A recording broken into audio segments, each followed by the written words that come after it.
मी स्वाती गोडसे, आपण पाहताय न्यूज 18 लोकमत। दुपारी 3च्या बातम्यांमध्ये आपल्या सगळ्यांचं स्वागत। आणि सुरुवातीला बातमी आहे भाजपच्या गोटातून। भाजपच्या राज्यस्तरीय अधिवेशनाच्या दुपारच्या सत्राला सुरुवात झालेली आहे।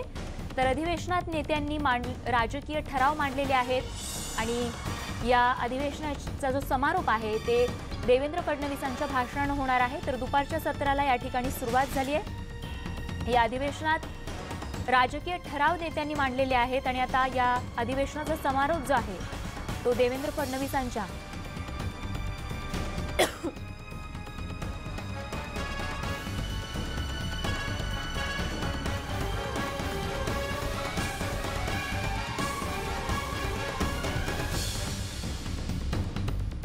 देवेंद्र फडणवीसांच्या भाषणाने या अधिवेशनाचा समारोप होणार आहे। आणि अधिवेशनासंदर्भातील अपडेट जाणून घेणार आहोत। विवेक कुलकर्णी आमचे प्रतिनिधी आपल्या सोबत आहेत। विवेक, दुपारच्या सत्राचे अपडेट। आता भारतीय जनता पक्षाचं जे राज्यस्तरीय अधिवेशन सुरू आहे त्याचं दुसरं आणि अंतिम सत्र सुरू आहे। राजकीय प्रस्ताव आता मांडला गेला आहे। जनादेशाचा अनादर केला गेला असा प्रस्ताव भारतीय जनता पक्षाचे नेते संजय कुटे यांनी मांडलेला आहे। आणि व्यासपीठावर आता देवेंद्र फडणवीस आहेत, भारतीय जनता पक्षाचे प्रदेशाध्यक्ष चंद्रकांत पाटील आहेत, नारायण राणे आहेत, पियुष गोयल आहेत, विनय सहस्त्रबुद्धे आहेत, ही सगळे नेते मंडळी इथं आहे। याच्यानंतर नरेंद्र मोदी यांच्या अभिनंदनाचा देखील प्रस्ताव मांडला जाईल। नागरिकत्व सुधारणा कायदा भारतात लागू केल्यामुळे नरेंद्र मोदी यांचं अभिनंदन केलं जाईल। त्याच्यानंतर पक्षाचे जे संघटन मंत्री आहे विजय पुराणिक हे आगामी काळात पक्षाचा काय कार्यक्रम असेल याची माहिती देतील। आणि त्यानंतर माजी मुख्यमंत्री आणि विधानसभेतील विरोधी पक्षनेते देवेंद्र फडणवीस हे समारोपाचं भाषण करतील। असं सांगितलं जातंय की भारतीय जनता पक्ष एक राज्यव्यापी आंदोलन सुरू करणार आहे आणि त्याची माहिती देवेंद्र फडणवीस हे आपल्या भाषणामध्ये देतील। त्यासोबतच राज्य सरकारवर कठोर टीका करतील, आपल्या कार्यकर्त्यांना मार्गदर्शन करतील की नेमकं काय करायचंय। भारतीय जनता पक्षानं आपल्याला निश्चित केलेलं आहे की सत्तेचा विचार न करता आपण विरोधकाची भूमिका बजावली पाहिजे। तीच गोष्ट सातत्यानं अनेक भारतीय जनता पक्षाचे नेते आपल्या भाषणातून सांगतायत। प्रदेशाध्यक्ष चंद्रकांत पाटील असतील किंवा राष्ट्रीय अध्यक्ष जे.पी. नड्डा असतील यांनी ते सांगितलेलं आहे की आता सत्तेत आपण जाऊ की नाही याचा विचार न करता प्रखर विरोधक म्हणून रस्त्यावर उतरलं पाहिजे आणि तेच मार्गदर्शन आता कार्यकर्त्यांना केलं जात आहे। स्वाती, अगदी विवेक, आणि या अधिवेशनातून अशीच अपडेट आमच्यापर्यंत पोहोचवत राहा। तुर्तास धन्यवाद या माहितीसाठी। बघत पुढची बातमी। विश्वासघाताने सत्तेत आलेलं सरकार कधी पडेल याची वाट बघत बसू नका, कामाला लागा असं म्हणत भाजपनं राज्यातल्या महाविकास आघाडीच्या विरोधात जणू रस्त्यावर उतरण्याचा संकल्प केलाय। भाजपचे राष्ट्रीय अध्यक्ष जे.पी. नड्डा यांनी कार्यकर्त्यांनी रस्त्यावर उतरून आंदोलन करण्याचा आदेश दिलाय। तर अन्याय अजिबात सहन करू नका असं सांगतानाच भाजपचे प्रदेशाध्यक्ष चंद्रकांतदादा पाटील यांनी कार्यकर्त्यांमध्ये पुन्हा चैतन्य निर्माण करण्याचा प्रयत्न केलाय। नवी मुंबईतील नेरूळ इथे भाजपचं सध्या राज्यस्तरीय अधिवेशन सुरू आहे आणि या अधिवेशनाचं उद्घाटन राष्ट्रीय अध्यक्ष जे.पी. नड्डा यांच्या हस्ते झालं। तर सध्या आता या अधिवेशनाचं दुपारचं सत्र सुरू झालंय। राज्यातली सत्ता गेल्यानंतर भाजपच्या महाराष्ट्र राज्य कार्यकारिणीची बैठक थोड्या वेळापूर्वीच नेरूळमध्ये सुरू झाली आहे। मंचावर राष्ट्रीय अध्यक्ष जे.पी. नड्डा यांच्यासह सगळे मान्यवर बसले आहेत। पण भाजपचे नाराज नेते आणि माजी मंत्री एकनाथ खडसेंना मात्र दुसऱ्या रांगेतली खुर्ची आधी देण्यात आली होती आणि त्यानंतर काही वेळाने खडसेंना पहिल्या रांगेतली खुर्ची देण्यात आली। त्यामुळे काही जणांच्या भुवया उंचावल्या तर खडसे समर्थक काहीसे नाराज असल्याचंही सध्या बोललं जात आहे।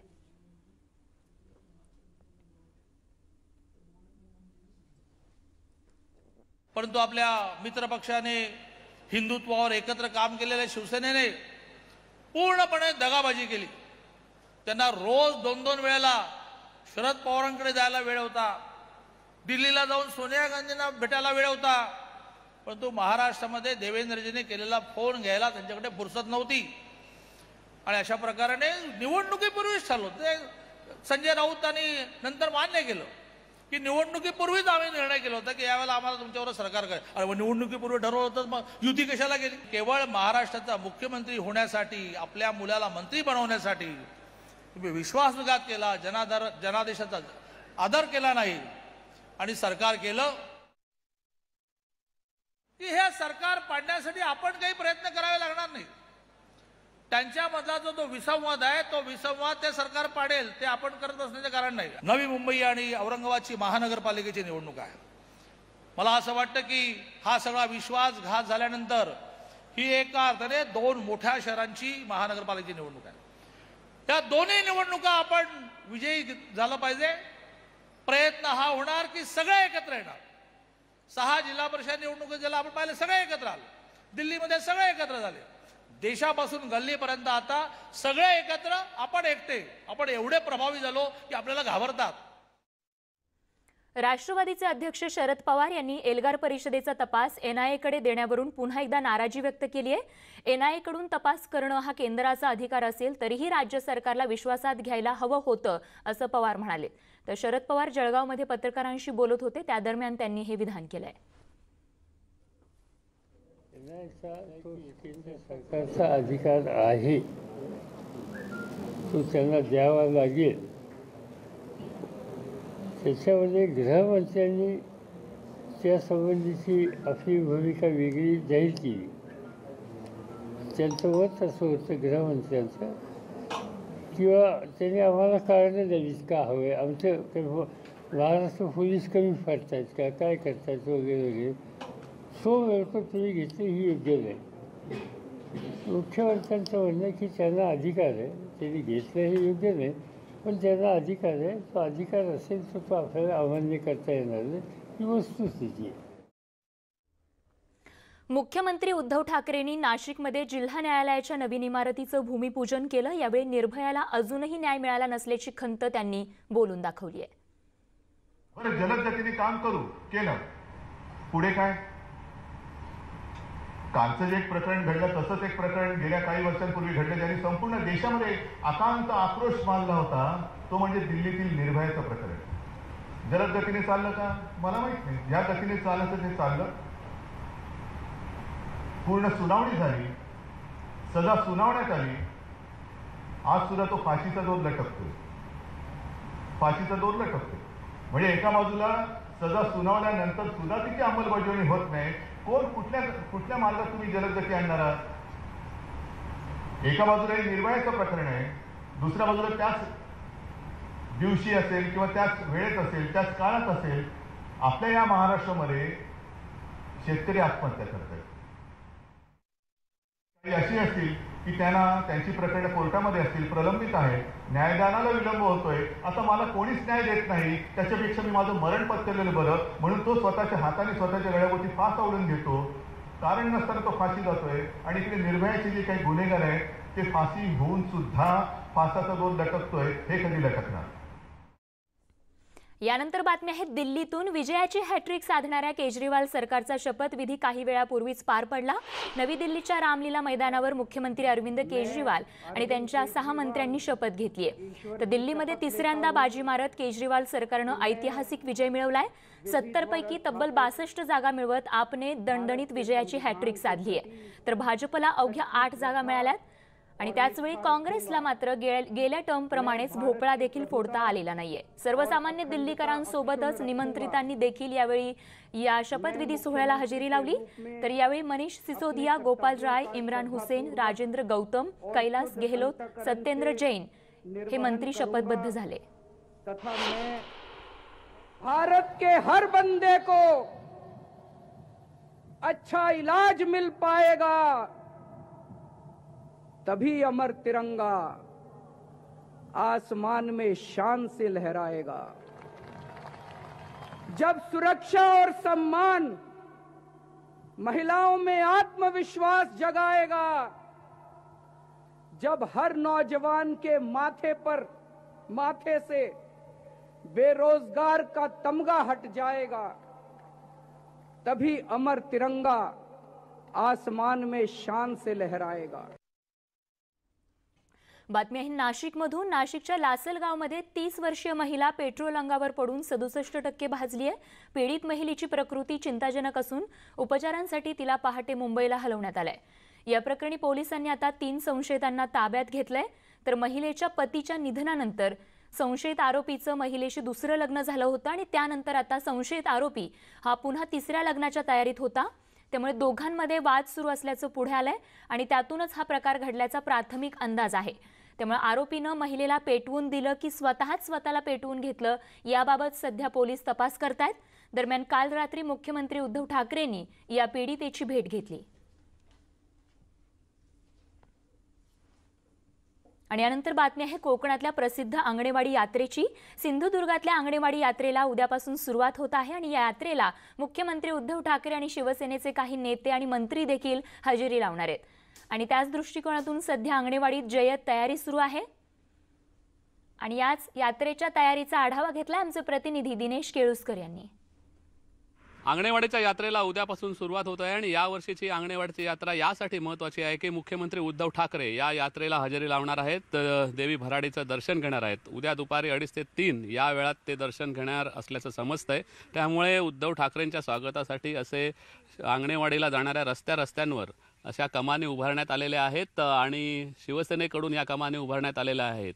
ठाकरे सरकार असं या कमानींवर लिहिल्याचं आपण बघतोय आणि उद्धव ठाकरे यांचे बॅनर्स आहेत, इकडच्या स्थानिक नेत्यांचे सगळे त्याच्यावरचे फोटो आहेत आणि या अंगणेवाडीच्या यात्रेच्या निमित्ताने उद्या देवी भराडीचं दर्शन घेतल्यानंतर उद्धव ठाकरे संध्याकाळी सिंधुदुर्ग जिल्हाधिकारी कार्यालयात एक महत्त्वाची आढावा बैठक घेणार आहेत विकास कामांची। या विकास कामांच्या बैठकीमध्ये सिंधुदुर्गातल्या तिन्ही जिल्ह्यांचा आढावा घेण्यात येणार असल्याचं समजतंय। विशेषतः या आढावा बैठकीमध्ये जे प्रशासनाचे सगळे वरिष्ठ अधिकारी हजर असणार आहेत, त्यामुळे सिंधुदुर्ग, रायगड, रत्नागिरी या सगळ्या विकास कामांचा इथे आढावा घेऊन महत्त्वाचे काय निर्णय होत आहेत का ते बघावं लागेल। इथे कोकणामधल्या ज्या अनेक समस्या आहेत, विशेषतः मत्स्य दुष्काळ जाहीर करण्याची मागणी मच्छीमारांकडून होते आहे, सीवळ प्रकल्प रखडलेला आहे, विमानतळ प्रकल्प रखडलेला आहे, तो कधी सुरू होतोय, अशा काही महत्त्वाच्या विकास कामं आहेत। या विकास कामांबद्दल या आंगणेवाडीच्या यात्रेच्या निमित्ताने उद्धव ठाकरे कोणता निर्णय घेतात, कारण कोकणातल्या एकूण 15 आमदारांपैकी कोकणाने 9 आमदार शिवसेनेला दिलेले आहेत आणि कोकण आणि शिवसेना यांची बांधिलकी बघता उद्याच्या सगळ्या उद्धव ठाकरेंच्या दौऱ्यात 2 दिवसांच्या ते काहीतरी महत्त्वाचा निर्णय घेऊन कोकणवासियांना दिलासा देतील अशी अपेक्षा सगळ्या कोकणवासियांची आहे। दिनेश केळुसकर, न्यूज 18 लोकमत, सिंधुदुर्ग। बुलेटिनमध्ये आपल्या सगळ्यांचं पुन्हा एकदा स्वागत आणि एक धक्कादायक बातमी आहे। भर प्रदर्शनात तरुणाची चाकू भुसकून हत्या करण्यात आलेली आहे। घोटीतील डांगी जनावरांच्या प्रदर्शनातली ही धक्कादायक घटना आहे। 20 वर्षीय विनोद ताकडे या तरुणाची हत्या करण्यात आली असून घोटी पोलीस ठाण्यात हत्येचा गुन्हा दाखल करण्यात आलाय, तर या प्रकरणी 8 पैकी 7 आरोपींना ताब्यात घेण्यात आलंय।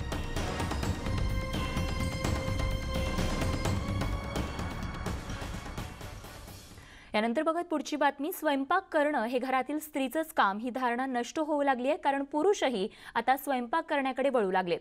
घरात पत्नीला मदत व्हावी किंवा कुठे एकटं राहण्याची वेळ आली तर खोळंबा व्हायला नको यासाठी अनेक जण खास स्वयंपाक शिकतायत। पुण्यामध्ये मेधा गोखले यांच्या पुरुषांसाठी स्वयंपाक या 4 दिवसांच्या कार्यशाळेला जोरदार प्रतिसाद मिळालाय। बघूयात हा खमंग रिपोर्ट।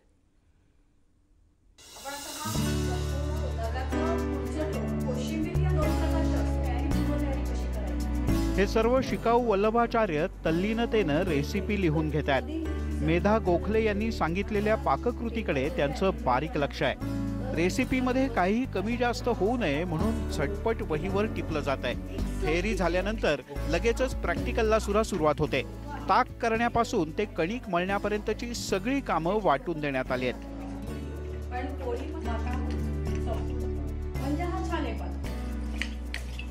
कणिक मळणं सुरू असतानाच बाजूलाच पालक निवडण्याचं काम सुद्धा वेगानं सुरू आहे। कणिक अंतिम टप्प्यात पोहोचली आणि भेंडी कापण्याचं काम सुरू झालं। मिळूनही सारे जण स्वयंपाकाला लागलेत। भेंडी कापत असताना काचेमध्ये चेहऱ्याचं प्रतिबिंब दिसत होतं, पण त्याकडे लक्ष न देता वल्लभाचार्य स्वयंपाकात तल्लीन झालेत। कणिक तिंबून झाल्यानंतर पोळ्या करण्यासाठी लगबग सुरू झाली। स्वयंपाकाचा पहिला टप्पा पूर्ण झाल्यानंतर या सर्व वल्लभाचार्यांनी पुढच्या कामाविषयी थोडा वेळ चर्चा केली। चर्चा संपून लगेच गॅस पेटवण्यात आला। तेल टाकून भेंडीला फोडणी देण्याची शिकवणी सुरू झाली। मोहरी, जिरं, हळद हे सगळं टाकल्यानंतर भेंडी टाकण्यात आली। थोड्याच वेळात चवीपुरतं मीठ घालण्यात आलं आणि भेंडीची भाजी झाली तयार। भेंडीनंतर आता वल्लभाचार्यांनी पोळ्यांकडे मोर्चा वळवला। स्वयंपाकातलं सर्वात अवघड काम म्हणजे पोळ्या करणं आणि त्याही गोल। पण इथे शास्त्रोक्त प्रशिक्षण मिळत असल्यानं शिकाऊ वल्लभाचार्य सुद्धा गोल पोळ्या करायला शिकलेत। अहो इतकंच नाही तर तव्यावर आणि गॅसवर सुद्धा पोळ्या भाजल्या जात आहेत। एकदा रात्री 12 वाजता आल्यावर तिने स्वयंपाक केला आणि मग मी जेवलो तर तेव्हा माझ्या मनात आलं की आपल्यालाही स्वयंपाक आला पाहिजे. म्हणून मग इथे मेधा गोखले मॅडमचा बॅनर आम्ही वाचला की ते पुरुषांना रोजचा स्वयंपाक शिकवला जाईल. त्यामुळे मला ते खूप आवडलं, कारण आपल्याला बेसिक हा स्वयंपाक यावा आणि आपली बायकोला मदत होईल म्हणून मी हा क्लास लावला. इंजिनियर संतोष जुन्नरकर असोत किंवा निवृत्त बँक अधिकारी राम आफळे, त्यांना सुद्धा मनापासून वाटतंय की स्वयंपाक सगळ्यांना आला पाहिजे. स्वयंपाकाचा मी प्रयत्न केला होता 20 एक वर्षापूर्वीमध्ये, बराच गॅप झाला आणि मध्यंतरी मला जेव्हा परदेशवारीचा योग आला 2दा जाण्याचा, त्यावेळी माझे तिथे खाण्याचे खूप हाल झाले आणि तेव्हा मी पक्का निश्चय केला की आपल्याला हे स्किल अंगीकारलंच पाहिजे, कारण त्याच्याशिवाय पर्याय नाही आहे. हे एक जसं लाईफ स्किल म्हणतात, एक अतिशय महत्त्वपूर्ण लाईफ स्किल आहे. आणि आपण ज्यावेळी घरामध्ये बायकोला ज्यावेळी ओरडतो काय तिखट घातलंय, काय मीठ घातली, कसं केलंय, पण ज्यावेळी आपण स्वतः करतो त्यावेळी आपल्याला कळतं त्याच्यामागे किती त्रास आहे. आणि आपण एखादा चांगला पदार्थ करून जर दुसऱ्याला आपण सर्व केला तर त्याच्या चेहऱ्यावर जे समाधान आपल्याला दिसतं, तो आपल्याला मिळणारा आनंद हा मोजताच येणार नाही कोणत्याही भाषेत. मागच्या 13 वर्षांपासून पुरुषांसाठी स्वयंपाकाचे वर्ग चालवणाऱ्या मेधा गोखले आता शहरी 2 दिवसांचे क्रॅश कोर्स सुरू करतायत. स्वयंपाकामुळे घर एकत्र येईल असं त्यांना आवर्जून वाटतं. ज्या देवानी आपल्याला पोट सगळ्यांना सारखं दिलंय, मग पुरुष आणि स्त्री हा भेदभाव तिथे पण नको. मग जर स्वयंपाकघरामध्ये तुम्ही जर सुरुवात केली ती यायला, तर ते स्वयंपाकघर आपलं वाटेल, त्याची आत्मीयता वाढेल, तो आत्मविश्वास वाढेल. आणि खरोखरी आत्ता फॅमिलीमध्ये जे दृश्य की प्रत्येकाच्या हातात मोबाईल असतो, एकमेकांच्याशी कम्युनिकेशन खूप कमी झालेलं आहे, त्यामुळे खूप मेजर प्रॉब्लेम्स आरोग्याचे सुद्धा यायला लागलेले आहेत. मग त्या केसमध्ये मोबाईल बाजूला ठेवून सगळ्या फॅमिलीनी ओट्यापाशी एकत्र येऊन छान स्वयंपाक केला तर हॉटेलमधल्या जेवणापेक्षा सुद्धा तो स्वयंपाक तुम्हाला समाधान देऊन जाईल. रांधा, वाढा, उष्टी काढा किंवा चूल आणि मूल हे आता इतिहास जमा झालाय. परिणामी जेव्हा गृहकृत्य दक्ष वर हवा अशा जाहिराती दिसायला लागतील, तेव्हा खऱ्या अर्थानं स्त्री पुरुष समानतेकडे जोरकस पाऊल पडेल यात शंकाच नाही. व्हिडिओ जर्नलिस्ट सचिन हंचाटेसह अद्वैत मेहता, न्यूज 18 लोकमत, पुणे. नंतर बुलेटिनमध्ये आपल्या सगळ्यांचं पुन्हा एकदा स्वागत. आणि आता महाड तालुक्यातून एक धक्कादायक बातमी आहे आणि त्या बातमीच्या आधी मुंबईतली एक महत्त्वाची बातमी आपण बघणार आहोत. मुंबईकडे येण्यासाठी महत्त्वाचा असलेला असा सायनचा उड्डाण पूल जो आहे तो उद्या सकाळपर्यंत बंद असणार आहे. या पुलाच्या बेअरिंग बदलण्याचं काम सध्या युद्धपातळीवर सुरू आहे. सार्वजनिक बांधकाम विभागाच्या वतीनं हे काम शनिवारी सुरू करण्यात आलंय, तर पुढच्या टप्प्यात 22 ते 24 फेब्रुवारीच्या दरम्यान हे काम केलं जाणार आहे. तर आज रविवार असल्यानं फार गर्दी नव्हती, त्यामुळे लोकांना फार त्रास सहन करावा लागलेला नाही. पण उद्या सोमवार आहे, त्यामुळे नेहमीप्रमाणे आंबेडकर रोडवरून गर्दी राहील, तर त्यावेळेस लोकांना त्रास सहन करावा लागणार आहे.